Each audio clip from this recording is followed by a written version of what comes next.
ಆಧ್ಯಾತ್ಮಿಕ ಗ್ರಂಥಗಳ ಸಾಲಿನಲ್ಲಿ ಯೋಗಿಯ ಆತ್ಮಕಥೆ ಶಿಖರದಲ್ಲಿ ನಿಂತ ಕೃತಿ. ನಂತರ ನನ್ನನ್ನು ಪ್ರಭಾವಗೊಳಿಸಿದ ಕೃತಿ ಹಿಮಾಲಯದ ಗುರುವಿನ ಗರಡಿಯಲ್ಲಿ.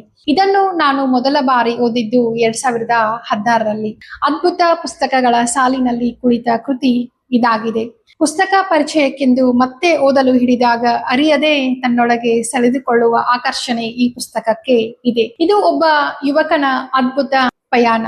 1968ರಲ್ಲಿ ತಿರುವನಂತಪುರದ 19 ವರ್ಷದ ಯುವಕನು ಮನೆ ಬಿಟ್ಟು ಹಿಮಾಲಯದ ಕಡೆಗೆ ಹೊರಡುತ್ತಾನೆ.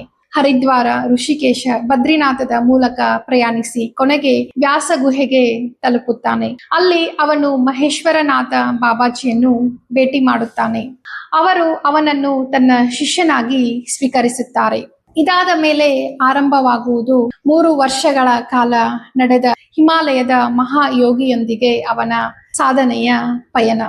ಮುಮ್ತಾಜ್ ಅಲಿ ಖಾನ್ ರಿಂದ ಶ್ರೀಯಂ ವರೆಗೆ ಕೇರಳದ ಒಂದು ಸಾಂಪ್ರದಾಯಿಕ ಮುಸ್ಲಿಂ ಕುಟುಂಬದಲ್ಲಿ ಜನಿಸಿದ ಈ ಹುಡುಗನು ಹಿಮಾಲಯದ ಅನುಭವಗಳ ಮೂಲಕ ಇಂದು ಜಗತ್ತಿಗೆ ಪರಿಚಿತವಾದ ಯೋಗಿ ಶ್ರೀಯಂ ಆಗಿ ರೂಪಾಂತರಗೊಳ್ಳುತ್ತಾರೆ. ಉಪನಿಷತ್ಗಳ ಆಳವಾದ ಜ್ಞಾನವು ಅವರಿಗೆ ಕೇವಲ ಓದಿನಿಂದಲ್ಲ, ಅನುಭವದಿಂದ ದೊರೆತದ್ದು ಎಂಬುದು ಈ ಕೃತಿಯಲ್ಲಿ ಸ್ಪಷ್ಟವಾಗುತ್ತದೆ. ಹಿಂದಿನ ಜನ್ಮದ ಸ್ಪರ್ಶ.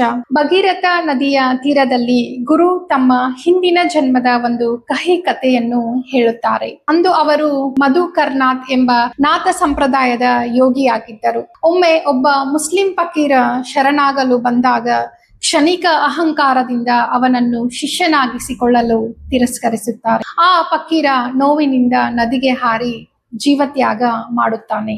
ಅದೇ ದಿನ ಮಧುಕರ್ನಾಥ್ ಗುರು ತಮ್ಮ ದೇಹವನ್ನು ತ್ಯಜಿಸುವ ಪರಿಸ್ಥಿತಿ ಬರುತ್ತದೆ. ಈ ಘಟನೆಯ ಒಂದು ಮಹತ್ವದ ಸಂದೇಶ ಏನೆಂದರೆ, ಒಂದು ಕ್ಷಣದ ಕರುಣೆ 100 ವರ್ಷದ ತಪಸ್ಸಿಗಿಂತ ಮಹತ್ವವಾದದ್ದು ಎಂದು. ಅದ್ಭುತ ಅನುಭವಗಳ ಲೋಕ ಈ ಪುಸ್ತಕವಾಗಿದೆ. ಹಿಮಾಲಯದಲ್ಲಿ ಅವರು ಮಹಾವತಾರ ಬಾಬಾಜಿಯನ್ನು ಭೇಟಿ ಮಾಡುತ್ತಾರೆ.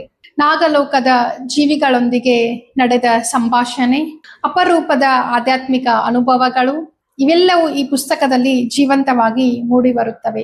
ಕುಂಡಲಿನ ಶಕ್ತಿ, ನಾಗದೇವತೆಗಳ ರಹಸ್ಯ, ಮಾನವ ಮತ್ತು ಪರಮಚೇತನದ ಸಂಬಂಧ ಇವುಗಳ ಕುರಿತು ಆಳವಾದ ವಿವರಗಳು ಈ ಪುಸ್ತಕದಲ್ಲಿ ನೀಡಲ್ಪಟ್ಟಿವೆ. ಆಧ್ಯಾತ್ಮಿಕ ಶಿಖರದ ದರ್ಶನ.